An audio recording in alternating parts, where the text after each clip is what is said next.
Welcome everybody, thanks for coming out. Kind of short notice, John and I just saw each other in the Stop and Shop parking lot a week ago. And he offered to do this, and so we couldn't get it out to as much publicity as we wanted, so I'm glad you heard about it. We're having a broadcast on Facebook, so be careful what you say. and then when we do that, hundreds of other people will watch it too, and have a great success with that. If you're around this afternoon, the Nantucket Community Music Center has a concert here at 3 o'clock. Next week we have lessons and carols, adult lessons and carols at 9:30, wonderful music, but also at 3 o'clock, the NCMC Orchestra, and the jazz band at 4:30 next week. So I hope you come out to that. And a lot of meetings where we talk about the great diversity on this island, that people think that they don't live here, that we're just kind of uniform people, and we go to an after-school program here at St. Paul's on Tuesdays where the children come from 17 different nations, 17 different cultures, and the NCMC, and up in so many meetings where they say, how can we bring a more diverse community together? And NCMC is an organization that does that. You go to any of their concerts, it's such a great cultural diversity lesson. And so a great blessing in my life and the life of our community is our national treasure, John Shea. And so again, I had John give a eulogy here a couple of years ago for John Knox Johnson, who had a beautiful English accent. I think John used 4 or 5 different accents in that. He's such a good actor. He was able to slip in and out. I always wanted to really struck because he could mimic beautifully all kinds of accents. So he's going to do this presentation today. So let's welcome John Shea.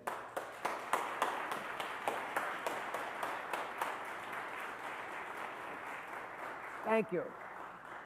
Thank you. Oh, you can hear me. Oh, look at that, microphones. To be welcomed and invited by the Man of the Year is a high honor. Congratulations. It's something well deserved for so much you do for everyone. So it's my great pleasure to read to you tonight, and I hope perform for you today. 2 stories that are really apt for Christmas. The first that I'm going to read is by Dylan Thomas. It's a story you may know and you may have heard read before. You've probably read it to your kids or it was read to you by your children. Yeah, come on in, sit in front. Dylan Thomas was born in Wales. And that's appropriate for Nantucket, don't you think? Right? Dylan means a son of the sea, because he grew up in a small town very much like Nantucket in Wales. And at the end of his life, he was born in 1914, he died in 1953. He was only 39 years old when he passed away.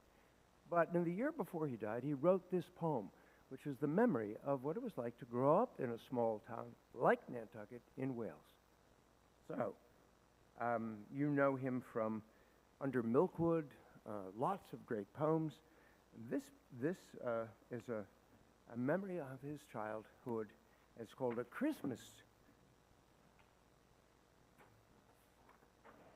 Child's Christmas in Wales. And the version I have, I just want to show you, is illustrated by somebody who lived on Nantucket many years ago, who I knew. His name was Fritz Eichenberg.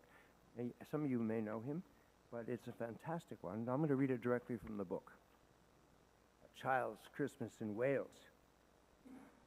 The one Christmas was so much like another in those years around the sea-town corner now, and out of all sound except the distant speaking of the voices I sometimes hear in the moment before I sleep, that I can't remember whether it snowed for 6 days and 6 nights when I was 12, or whether it snowed for 12 days and 12 nights when I was 6. All the Christmases rolled down toward the two-tongued sea like a cold and headlong moon bundling down the sky that was our street. And they stop at the rim of the ice-edged, fish-freezing waves, and I plunge my hands into the snow, and I bring out whatever I can find in goes my hand into that wool-white, bell-tongued ball of holidays, resting at the rim of the carol-singing sea, and out come Mrs. Prothero and the fireman. It was on a Christmas day, on the day of Christmas Eve, and I was in Mrs. Prothero's garden. I was waiting for cats with her son, Jim. It was snowing. Well, it was always snowing at Christmas. December, in my memory, is as white as Lapland, though there were no reindeer. But there were cats. Patient, cold, and callous, our hands wrapped in socks, we waited to snowball the cats, sleek and long as jaguars, and horrible whiskered, spitting and snarling. They would slink and sidle over the white back garden walls. And then the lynx-eyed hunters, Jim and I, fur-capped and moccasin trappers from Hudson Bay, off Mumbles Road, would hurl our deadly snowballs at the green of their eyes. The wise cats never appeared.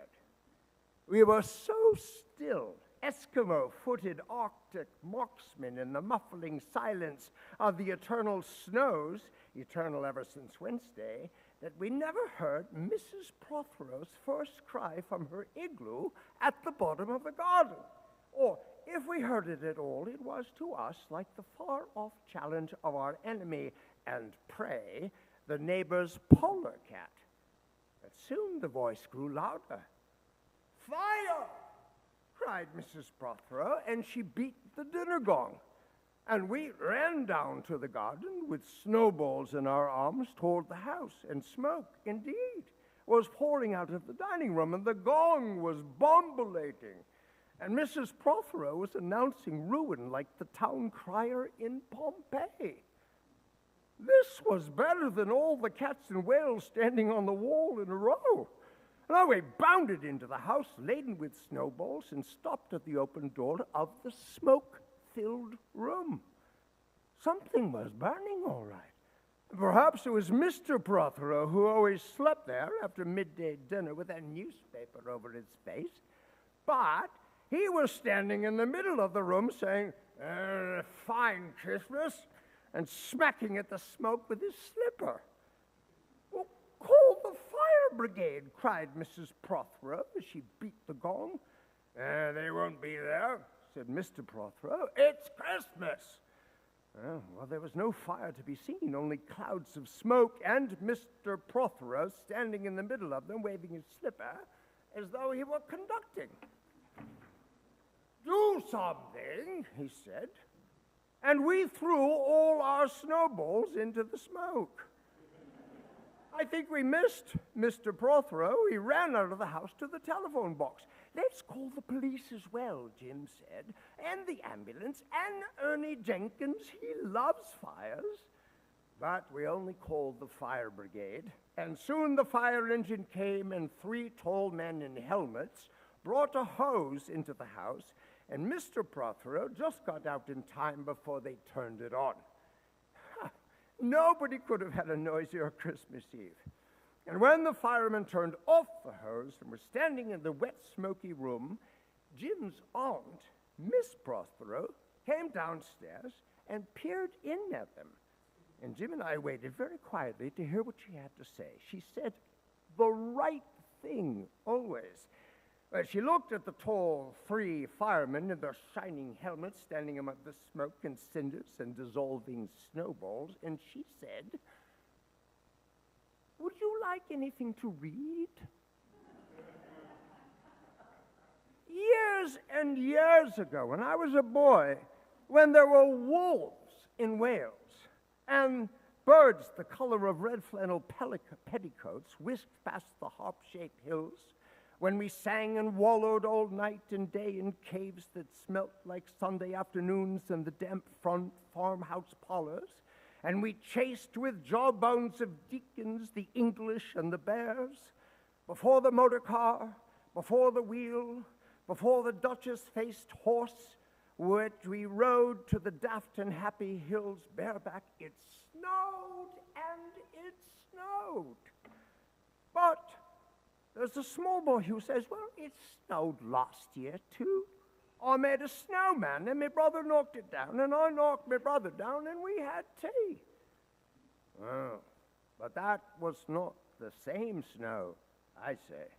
Our snow was not only shaken from whitewashed buckets down the sky, it came shoaling out of the ground, and it swam and it drifted out of the arms and the hands and the bodies of the trees. Snow grew overnight on the roofs of houses like a pure and grandfather moss, minutely white-ivied the walls, and settled on the postman, opening the gate like a dumb thunderstorm of white-torn Christmas cards.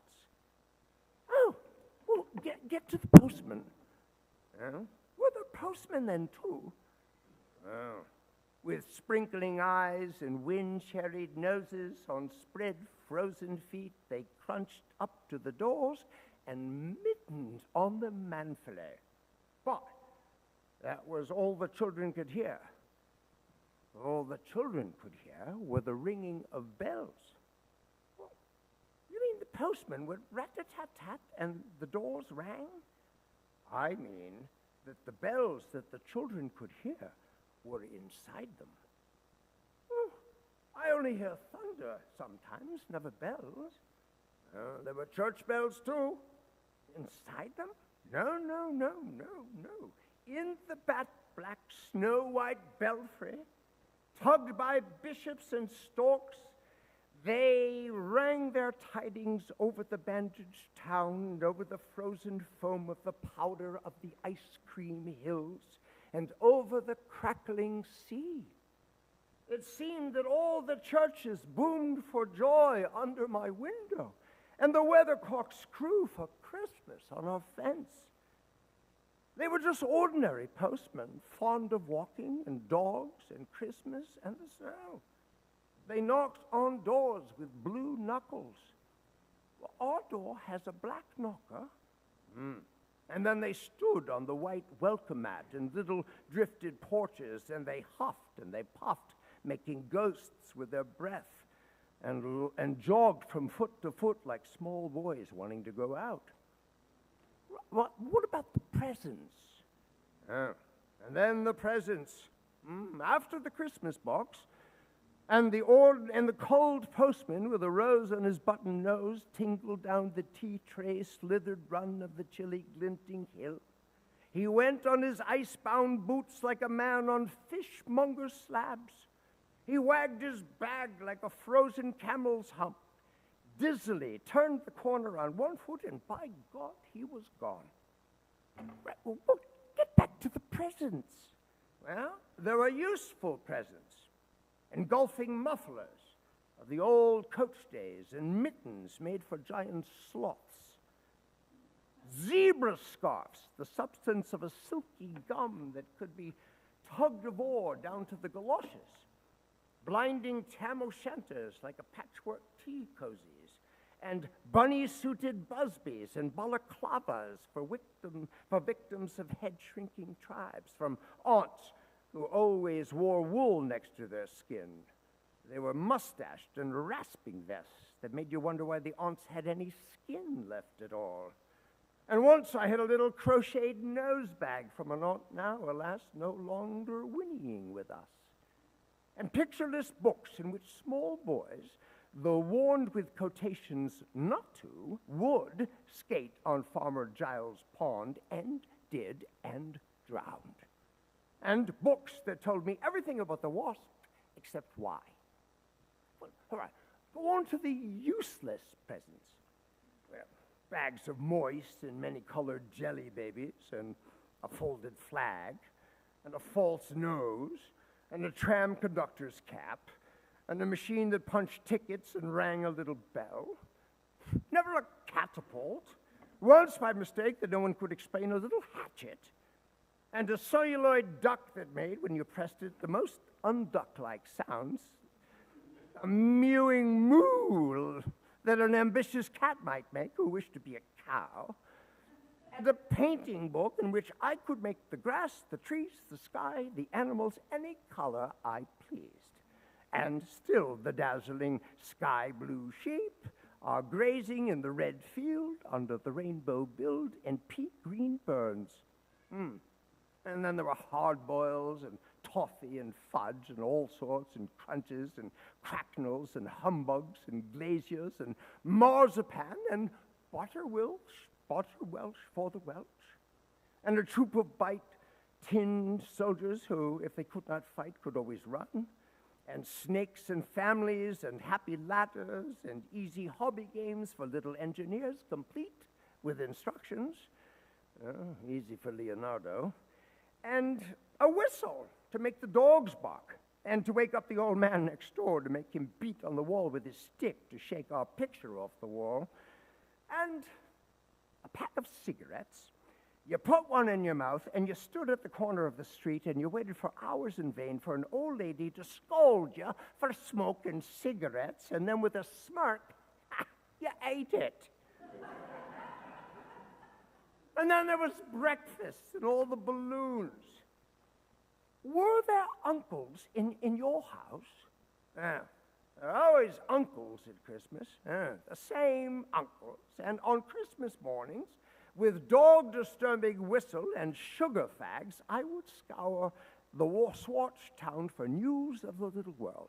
And I would always find a dead bird by the white post office, or by the deserted swings, perhaps a robin, all but one of his fires gone out. Men and women waded or scooped back from the chapel with taproom noses and wind-bust cheeks, all albinos huddled in their stiff black jarring feathers against the irreligious snows. Mistletoe hung from the gas brackets and all the front parlors. There was sherry and walnuts and bottled beer and crackers by the dessert spoon, and cats in their furabouts who watched the fires. The high-heaped fires spat, all ready for the chestnuts and the mulling pokers.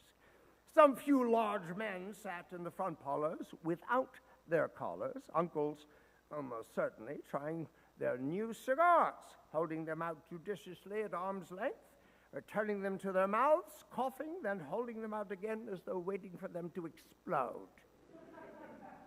And a few small aunts, not wanted in the kitchen, or anywhere else for that matter, sat on the very edges of their chairs. They were poised and brittle, afraid to break, like faded cups and saucers.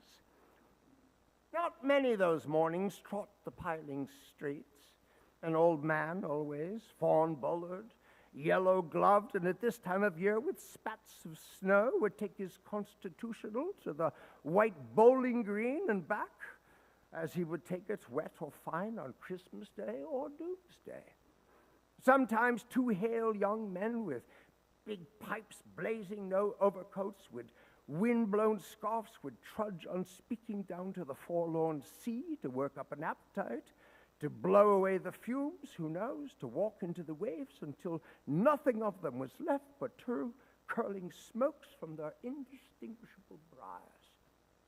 And then I would slapdash home the gravy smell from dinners of others, the bird smell, the brandy, the pudding and mince circling up to my nostrils, when out of the snow-side lane would come a boy, the spit of myself, with a pink-tipped cigarette and a violet past of a black eye, cocky as a bullfinch, leering all to himself, and I hated him on sight and sound, and I was about to put my dog whistle to my lips and blow him off the face of Christmas, when suddenly he, with a violent wink, put his whistle to his lips and blew so stridently, so high, so exquisitely loud, that gobbling faces, their cheeks bulged with goose, would press against their tinseled windows, and the whole length of the white echoing street would stare at me. For dinner, we had turkey and blazing pudding. And after dinner, the uncles sat in front of the fire and loosened all their buttons, put their large moist hands over their watch chains, they groaned a little, and they slept. Mothers, aunts, and sisters scuttled to and fro, bearing tureens. Auntie Bessie, who had already been frightened twice by a clockwork mouse, whimpered at the sideboard and had some elderberry wine. The dog was sick. Auntie Dozy had to have 3 aspirin. But Auntie Hannah, who liked port, stood in the middle of the snowbound backyard, singing like a big-bosomed thrush. I would blow up balloons to see how big they could be, blow up to, and when they burst, which they all did, the uncles all jumped and they rumbled. And in the rich and hungry afternoons, the uncles, breathing like dolphins and the snow descending, I would sit among festoons and Chinese lanterns and nibble dates and try to make a model man of war, following the instructions for little engineers, and I would produce what might be mistaken for a seagoing tram car. Or I would go out, my bright new boots squeaking into the white world and onto the seaward hills.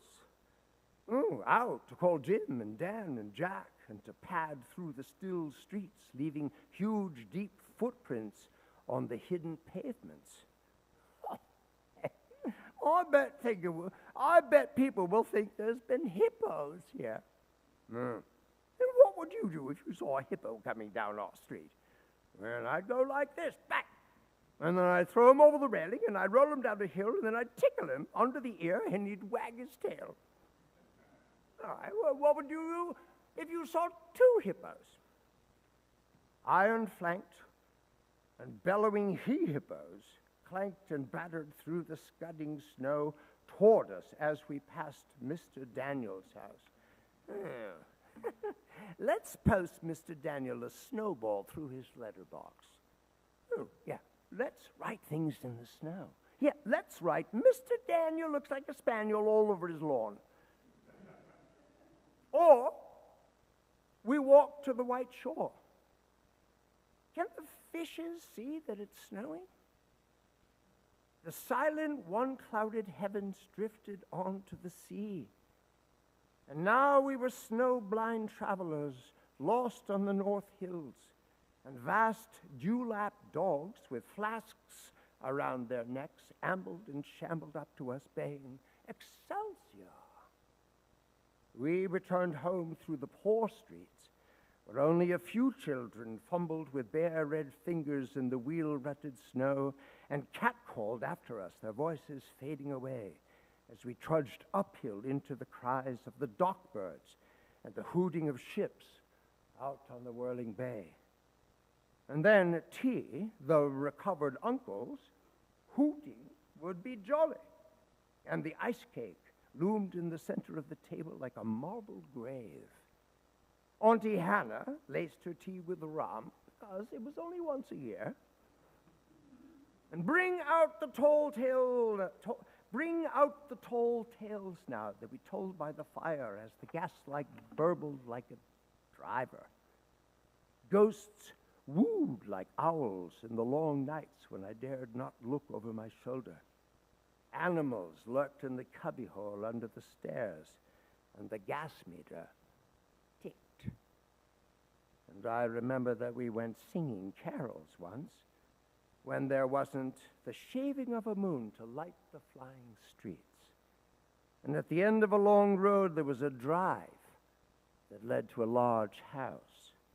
And we stumbled up the darkness of the drive that night, each one of us afraid, each one of us holding a stone in his hand, in case, and all of us too brave to say a word. The wind through the trees made noises as of old and unpleasant, and maybe web-footed men were wheezing in caves. We reached the black hulk of the house. What should we give them? Hawk the Herald?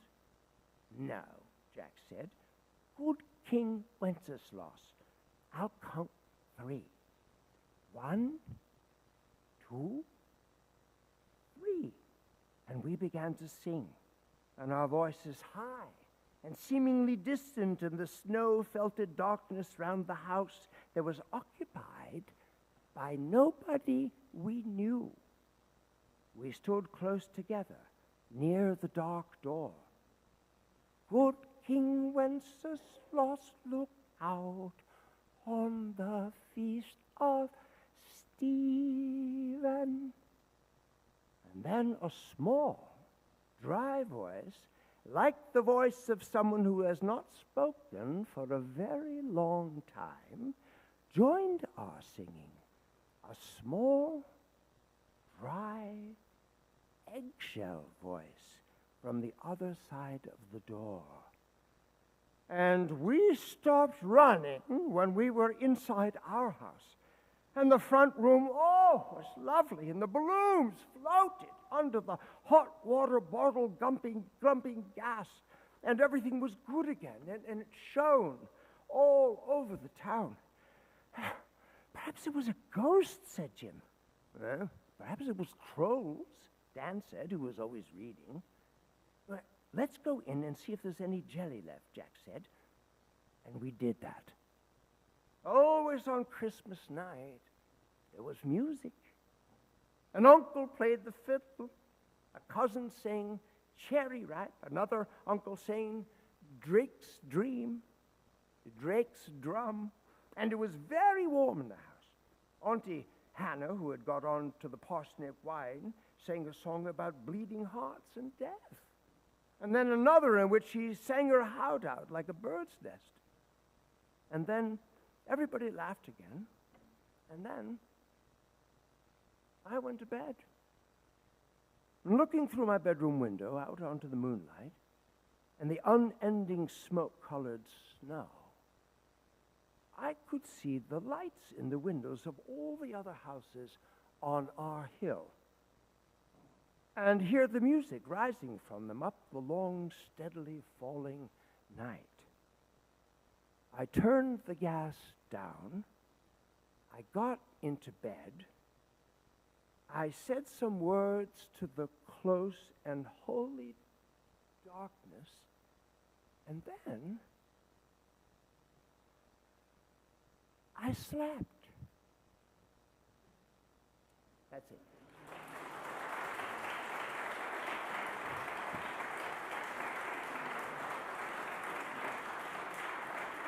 Thank you. Dylan Thomas. Born in Wales, died in New York. This is a very different kind of story. This is all just prose, not so much poetry. Thank you for coming, those of you who are leaving, and God love you. This is by Truman Capote, and this is called A Christmas Memory.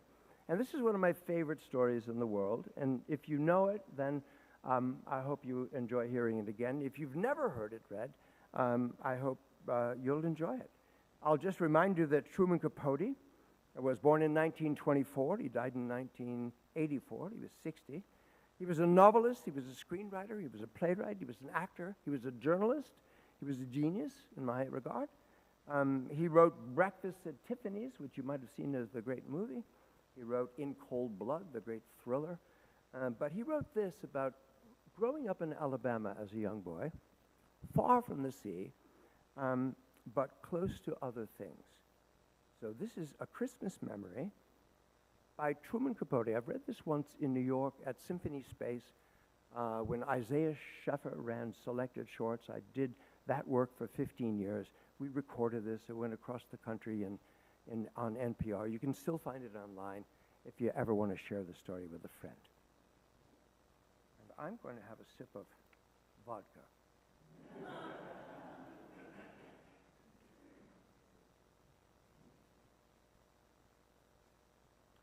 Imagine a Christmas morning. No. It's just a morning in late November. It's a coming of winter morning more than 20 years ago. Consider the kitchen of a spreading old house in a country town. A great black stove is its main feature, but there is also a big round table and a fireplace with two rocking chairs placed in front of it. just today, the fireplace commenced its seasonal roar. A woman with shorn white hair is standing at the kitchen window. She is wearing tennis shoes over a shapeless gray sweater, over a summery calico dress. She is small and sprightly, like a bantam hen, but due to a long, youthful illness, her shoulders are pitifully hunched, and her face is remarkable, not unlike Lincoln's, craggy like that, and tinted by sun and wind, but it is delicate too. It's fine-boned, and her eyes are sherry-colored and timid. "Oh, my!" she exclaims, her breath smoking the window pane. "It's fruitcake weather." The person to whom she is speaking is myself. I am 7. She is 60-something, and we are cousins, very distant ones, and we have lived together, well, for as long as I can remember. Other people inhabit the house, relatives, and though they have power over us and they frequently make us cry, we are not, on the whole, too much aware of them. We are each other's best friend. She calls me Buddy, in memory of a boy who was formerly her best friend. The other Buddy died in the 1880s when she was still a child. She is still a child. "I knew it before I got out of bed," she says, turning away from the window with a purposeful excitement in her eyes. The court bell sounded, just so cold and clear. And there were no birds singing, Buddy. They've gone to warmer country. Yes, indeed. And, Buddy, stop stuffing biscuit and fetch our buggy. Help me find my hat. We've 30 cakes to bake. And it's always the same. A morning arrives in November, and my friend, as though officially inaugurating the Christmas time of year that exhilarates her imagination and fuels the blaze of her heart, announces, "It's fruitcake weather. Fetch our buggy. Help me find my hat." And the hat is found, a straw cartwheeled or corsaged with velvet roses out of doors that is faded. It once belonged to a more fashionable relative. And together, we guide our buggy, a dilapidated baby carriage, out to the garden into a grove of pecan trees. The buggy is mine. That is, it was mine. It was bought for me when I was born. It's made of wicker, rather unraveled, and the wheels wobble like a drunkard's legs, but it is a faithful object. Springtimes, we take it to the woods and we fill it with flowers and herbs and wild fern for our porch pots. In summer, we pile it with picnic paraphernalia and sugarcane fishing poles, and we roll it down to the edge of the creek. And in winter, it has uses too, as for a truck, for hauling firewood from the yard to the kitchen, and as a warm bed for Queenie, our tough little orange and white rat terrier, who has survived distemper and 2 rattlesnake bites. Queenie is trotting beside us now. And 3 hours later, we are back in the kitchen. We are hulling a heaping buggy load of windfall pecans. Our backs hurt from gathering them. How hard they were to find. The main crop having been shaken off the trees and sold by the orchard's owners, who are not us. Hiding among the concealing leaves, the frosted, deceiving grass. Crack! The cherry crunch, the scraps of miniature thunder sound as the shells collapse, and the golden mound of sweet, oily ivory meat mounds in the milk bowl glass. Queenie begs to taste, and now and again my friend sneaks her a mite, though insisting that we deprive ourselves. No, we mustn't, Buddy. If we start eating, we won't stop. And there's scarcely enough as there is. For 30 cakes. The kitchen is growing dark. Dusk turns the window into a mirror. Our reflections mingle with the rising moon as we work by the fireside in the firelight. At last, when the moon is quite high, we toss the final hull into the fire, and with joined sighs, we watch it flame. The buggy is empty, the bowl is brim full.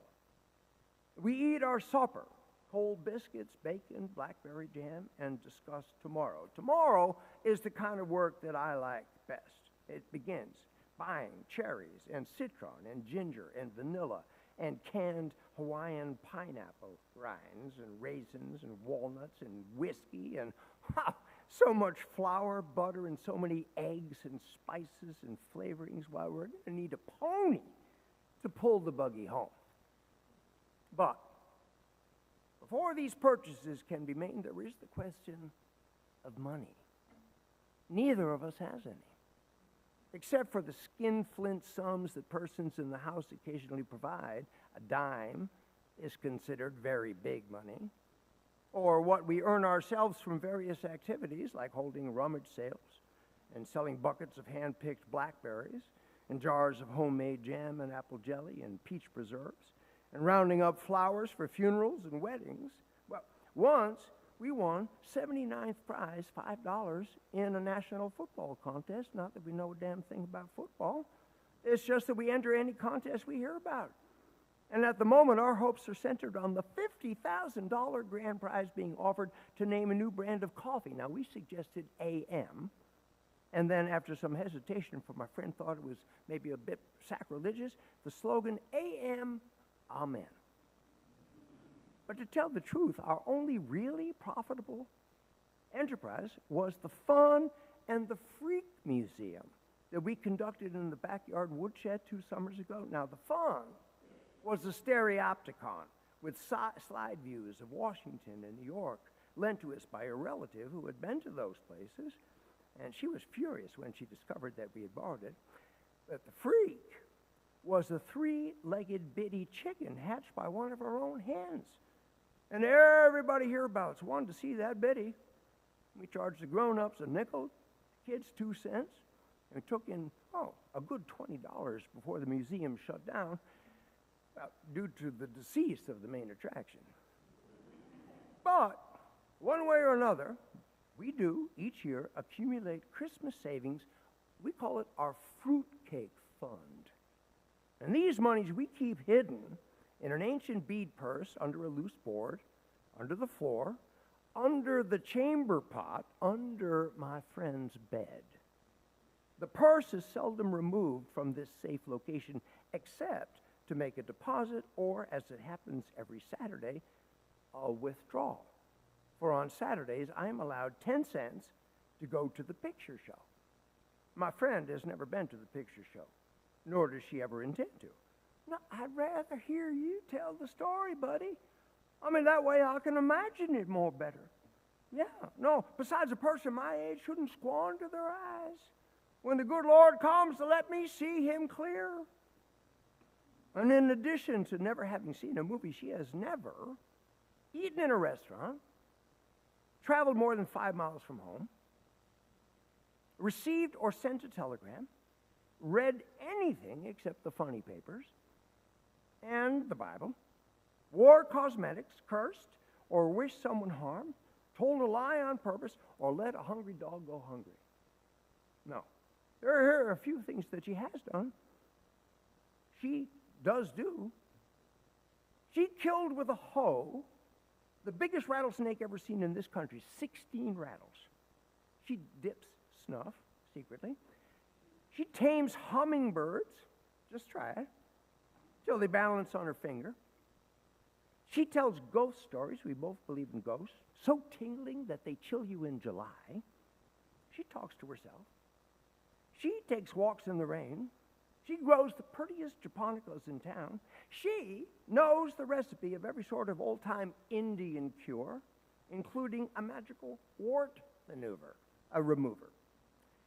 But now, with summer finished, we retire to the room in a faraway part of the house where my friend sleeps in a scrap quilt-covered iron bed painted rose pink. Rose pink is her favorite color.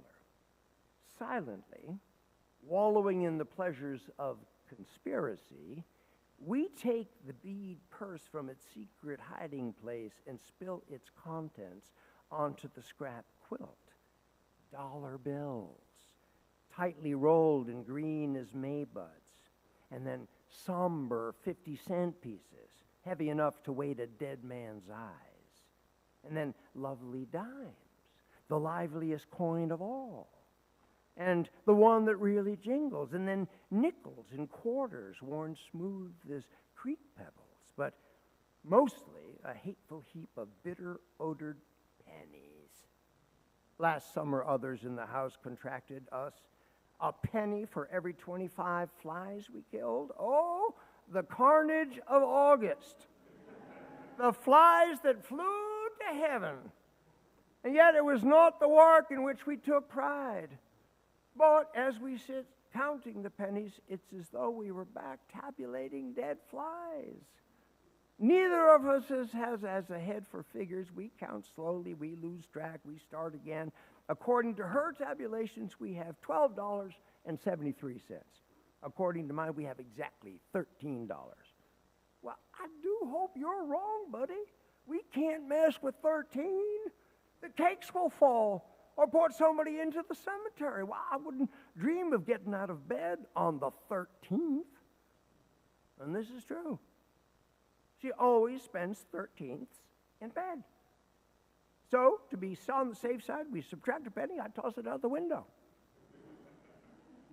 Of all the ingredients that go into our fruit cakes, whiskey is the most expensive, as well as the hardest to obtain. State law forbids its sale, but everybody knows that you can buy a bottle from Mr. Ha Ha Jones. And the next day, having completed our more prosaic shopping, we set out for Mr. Ha Ha's business address. A sinful, to quote the public opinion, fish fry and dancing cafe down by the river. Now, we've been there before on the same errand, but in previous years, our dealings have been with Ha Ha's wife. She's an iodine dark Indian woman with brassy peroxide hair and a dead tired disposition.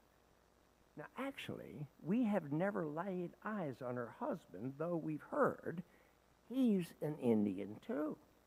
A giant with razor scars across his cheeks. They call him Ha Ha because he's so gloomy.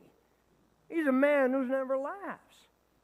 And as we approach his cafe, which is a log cabin festooned inside and out with chains of garish, gay, naked light bulbs, and standing by the river's muddy edge under the shade of river trees where moss drips through the branches like a gray mist, our steps slow down.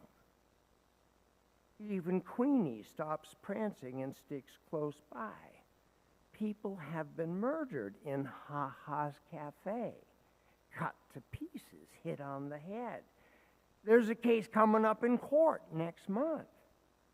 Naturally, these goings-on happen to be at night when the colored lights cast crazy patterns and the Victrola wails.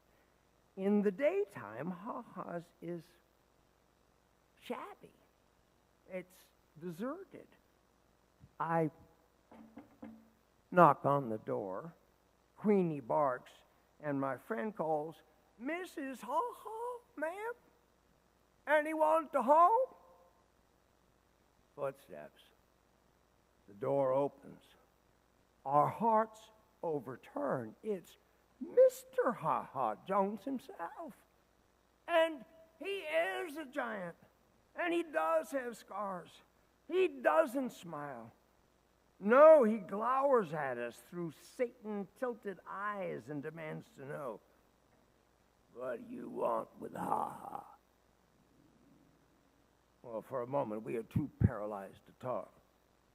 Presently, my friend half finds her voice, a whispery voice at best. "Well, if you please, Mr. Ha Ha, we'd like a quart of your finest whiskey." His eyes tilt more.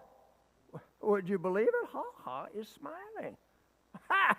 Laughing, too. "Which one of you is a drinking man?" "It's for making fruit cakes, Mr. Ha Ha. Cooking." Oh, this sobers him. He frowns. That's no way to waste good whiskey. Nevertheless, he retreats into the shadowed cafe, and seconds later he appears carrying a bottle of daisy yellow, unlabeled liquor. He demonstrates its sparkle in the sunlight. He says, $2. And we pay him with nickel and dimes and pennies. And suddenly, as he jangles the coins in his hands like a fistful of dice, his face softens. Well, I'll tell you what, he proposes, pouring the money back into our beaded purse. Just send me one of them fruitcakes instead.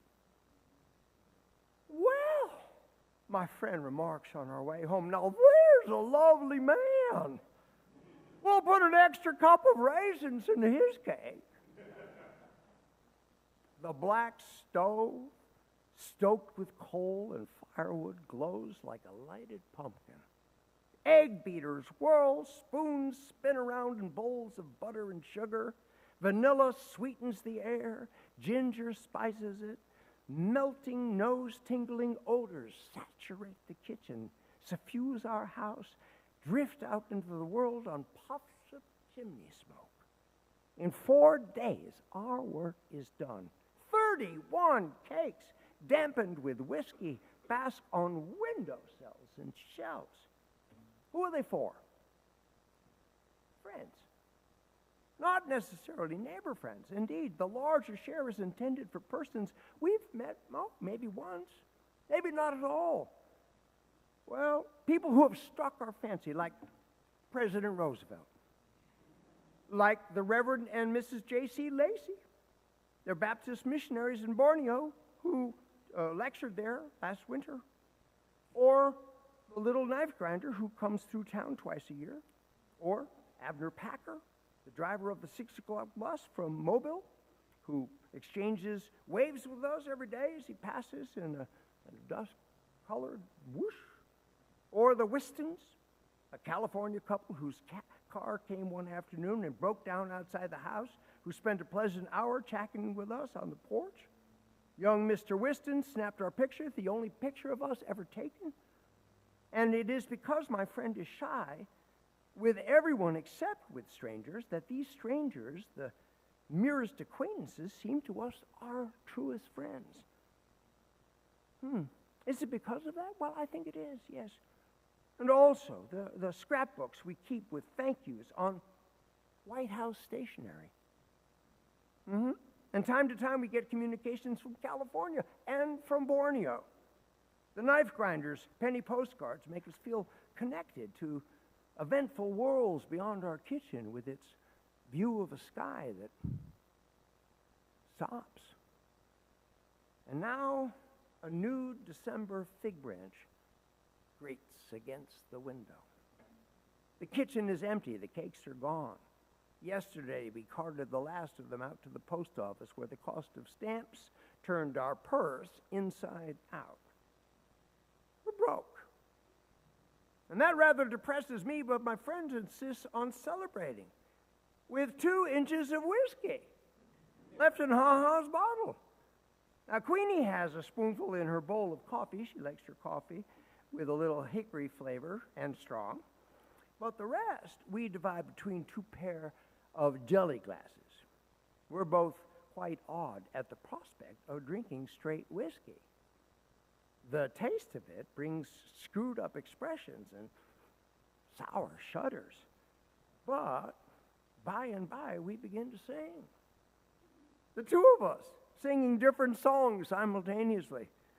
I don't know the words to mine, just come along to the dark town strutter's ball.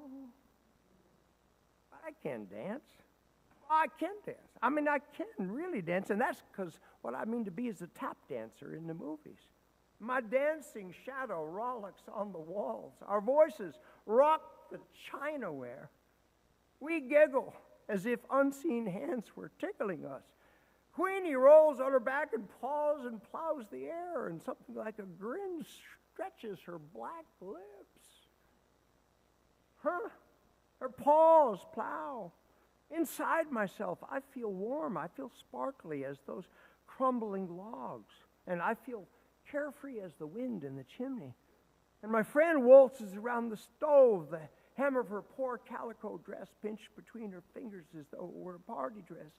Show me the way to go home, she sings, her tennis shoes squeaking on the floor. Show me the way to go home. Enter two relatives, very angry, potent with eyes that scold, with tongues that scald. Listen to what they have to say, the words tumbling together in a wrathful tune. A child of 7. Whiskey on his breath? Are you out of your mind? Feeding a child of 7 must be loony. It's the road to ruination. Remember Cousin Kate? Remember Uncle Charlie's brother-in-law? Shea! Scandal, humiliation. Now kneel. Kneel and pray and beg the Lord. Well, Queenie sneaks onto the stove, and my friend gazes at her shoes, and her chin starts to quiver, and she lifts her skirt, and she blows her nose with it, and she runs into her room. And long after the town has gone to sleep and the house is silent except for the chiming of clocks and the sputter of the fading fire, she is weeping into her pillow. It's already as wet as a widow's handkerchief. Don't cry, I say, sitting in the bottom of her bed, shivering despite my flannel nightgown that smells of last winter's cough syrup. Don't cry. I beg, teasing her toes. I'm tickling her feet. You're too old for that. Well, it's because, she hiccups, I am too old. Old and funny. No, not funny, fun. More fun than anybody. Now listen, if you don't stop crying, you'll be so tired that we can't go cut a tree tomorrow. She straightens up, and Queenie jumps on her bed where Queenie is not allowed to lick her cheeks. I know where we'll find real pretty trees, buddy. And holly, too, with berries as big as your eyes. It's way off in the woods. It's farther than we've ever been. Papa used to bring us Christmas trees from there, carry them on his shoulder. Now that's, 50 years ago. Well, now, I can't wait for morning. Morning.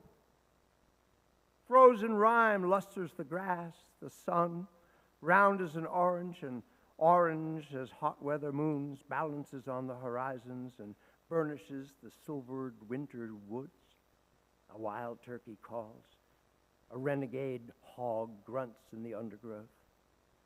Soon, by the edge of the knee-deep, rapid running water, we have to abandon the buggy. Queenie wades the stream first, paddles across, barking complaints at the swiftness of the current, the pneumonia-making coldness of it. We follow, holding our shoes and equipment, a hatchet, a burlap bag. Above our heads, a mild moor of chastising thorns and burrs and briars that catch our clothes, of rusty pine needles brilliant with gaudy fungus and molded feathers. Here and there a flash, a flutter, an ecstasy of shrillings remind us that not all the birds have flown south. Always the path unwinds through lemony sun pools and pitch-black vine tunnels. Another creek to cross. A disturbed armada of speckled trout froths the water round us, and frogs the size of plates practice belly flops. Beaver workmen are building a dam. On the farther shore, Queenie shakes herself and trembles. My friend shivers, too, but not from cold, from enthusiasm. One of her hat's ragged rose petals lifts off her head, it falls, and she inhales the heavy pine air. We're almost there, buddy. Can you smell it, buddy? She says, as though she were approaching an ocean. And indeed, it is a kind of ocean, scented across, holiday, acres of trees, prickly-leafed holly. There's red berries shiny as a Chinese bell. Black crows swoop upon them, screaming. Having stuffed our burlap sacks with enough greenery and crimson to garland a dozen windows, we set about choosing a tree. It should be, muses my friend, twice as tall as a boy, so a boy can't steal the star. And the one we pick is twice as tall as me. A brave, handsome brute that survives 30 hatchets strikes before it heals and cracks with a rending cry. Lugging it like a kill, we commence the long trek out. Every few yards, we abandon the struggle, we sit down, and we pant. But we have the strength of triumphant huntsmen. And that and the tree's virile, icy perfume revive us. They goads us on. Many compliments accompany our sunset return along the red clay road to town, but my friend is sly, and she's non-committal when passers-by praise her treasured perch on our buggy. What a fine tree.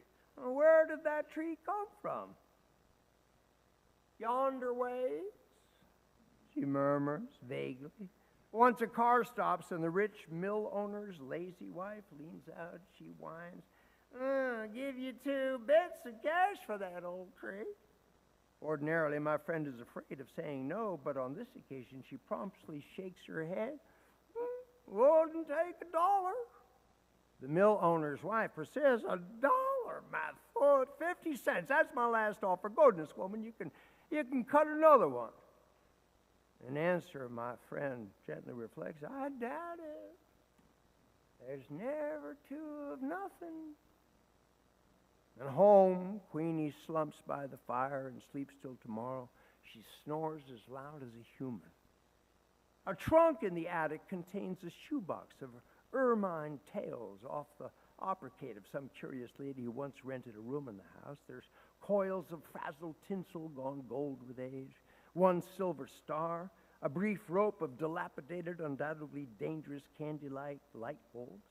There's excellent decorations as far as they go, but it isn't far enough for my friend who wants our tree to blaze like a Baptist window. They droop with weighty snows of ornaments, but we can't afford the ornaments made in Japan, splendors at the 5 and dime, so we do what we always do. We sit for days at the kitchen table with scissors and crayons and stacks of colored paper, and I make sketches, and my friend cuts them out. There's lots of cats and fish, because fish are easy to draw, and some apples and some watermelons and a few winged angels devised from saved-up sheets of Hershey's chocolate bars, that tin foil.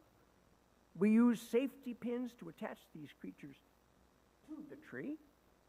And as a final touch, we sprinkle the branches with shredded cotton, picked up in August for that purpose. My friend, surveying the effect, claps her hands together. "Now, honest, buddy, don't that look good enough to eat?" Queenie tries to eat an angel. And after weaving and ribboning holly wreaths in all the front windows, our next project is fashioning the family gifts. Tie-dye scarves for the ladies. For men, home-brewed lemon and licorice aspirin syrup to be taken at the first symptoms of a cold and after hunting. But when it comes time for making each other's gift, my friend and I separate. We have to work separately and secretly. I would like to buy her a pearl-handled knife, a radio, a whole pound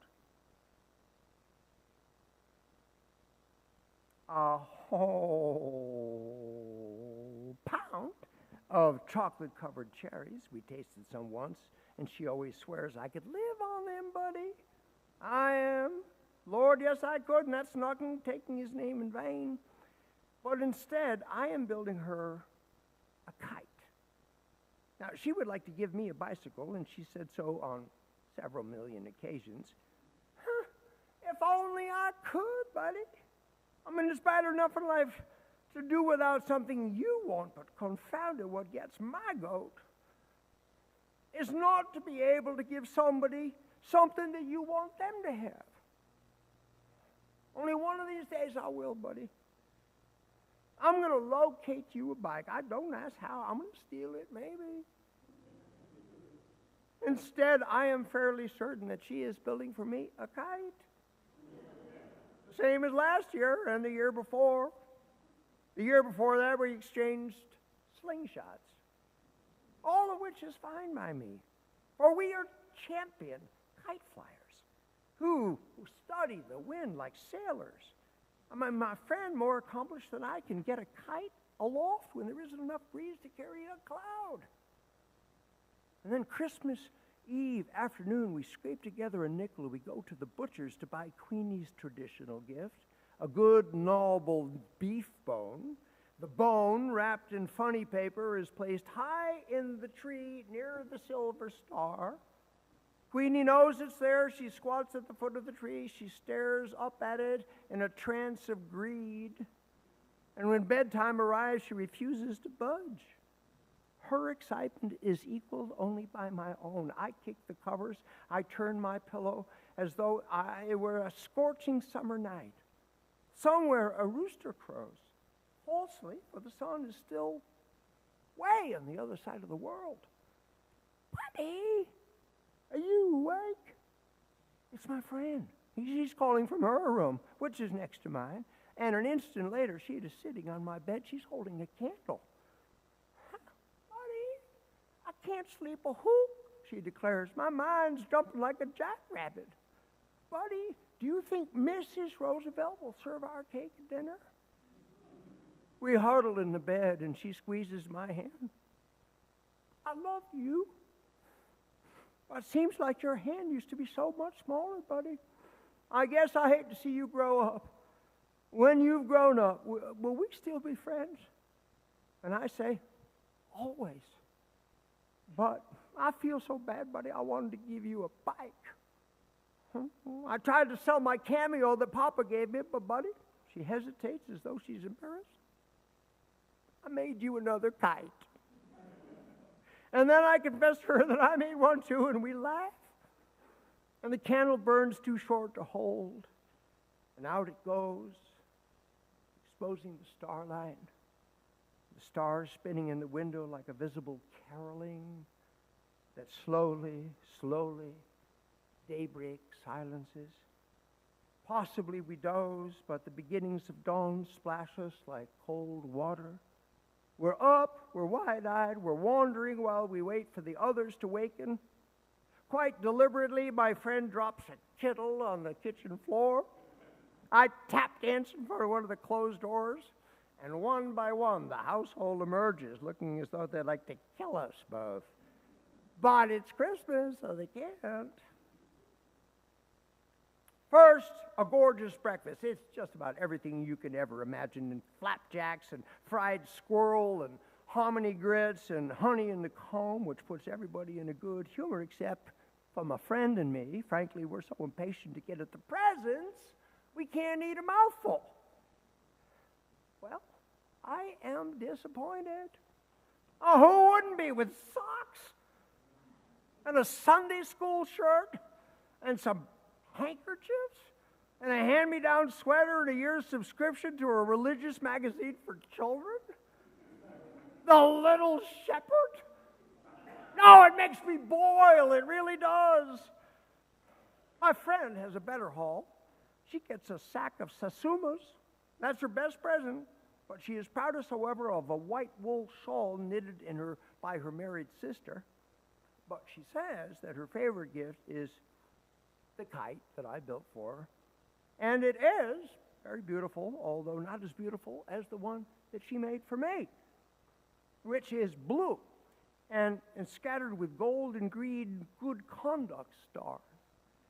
Moreover, my name is painted on it, Buddy. Buddy, the wind is blowing. The wind is blowing. And nothing will do until we run to the pasture below the house where Queenie has scooted to bury her bone, and where a winter hence Queenie will be buried too.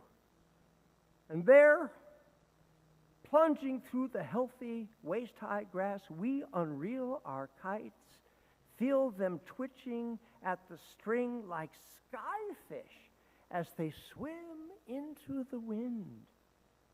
Satisfied, sun-warmed, we sprawl in the grass. we peel satsumas, and we watch our kites cavort. Soon I forget the socks and the hand-me-down sweater. I'm as happy as if we'd already won the $50,000 grand prize in that coffee naming contest. Oh, my. How foolish I am, my friend cries, suddenly alert like a woman remembering too late that she has biscuits in the oven. You know what I've always thought? She asks in a tone of discovery and not smiling at me, but at a point beyond. I've always thought that a body would have to be sick and dying before they saw the Lord. And I imagined that when it came, it would be like looking at the Baptist window. Prettiest colored glass with the sun pouring through and such a shine you don't know it's getting dark. And it's been a comfort to think that that shine will take away all the spooky feelings. But I'll wager that never happens, buddy. I'll wager that at the very end, our body realizes that the Lord has already shown himself.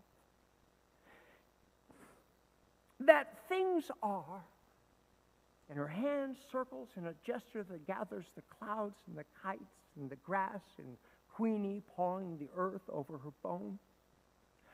Just what they've always seen was seeing him. And as for me, buddy, I could leave this world with today in my eye. This is our last Christmas together.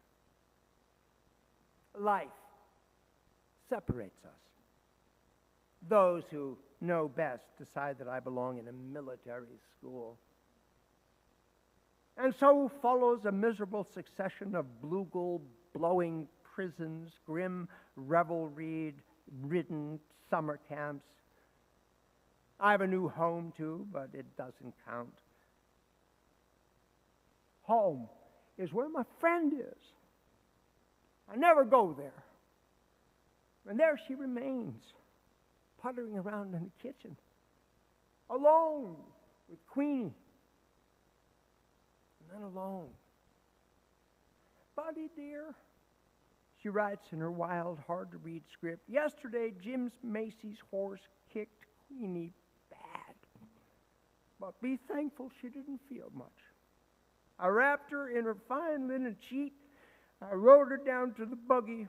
I rode her down in the buggy to Simpson's pasture where she could be with all her bones.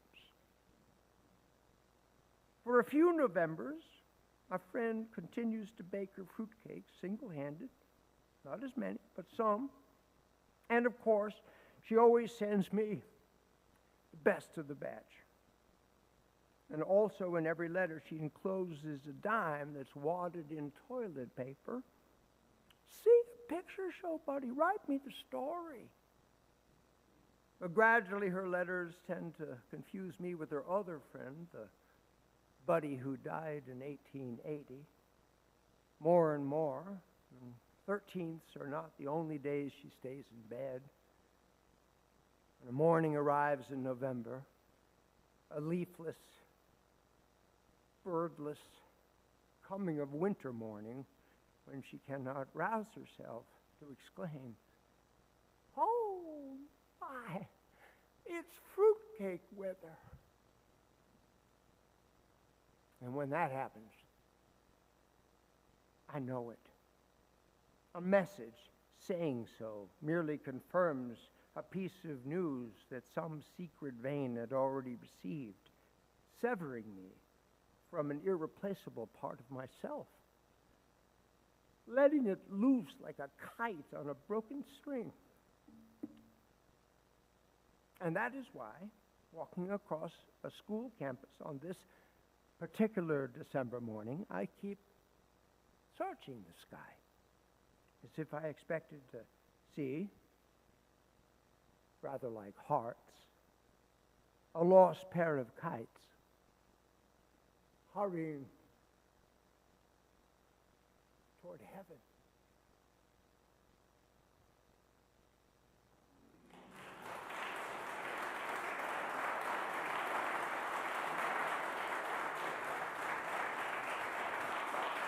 Truman Capote. Thank you so much. Thank you, Father Max. And what a pleasure to be in this space of all spaces, so beautiful. The sight of so much good that spills out of here like all that snow.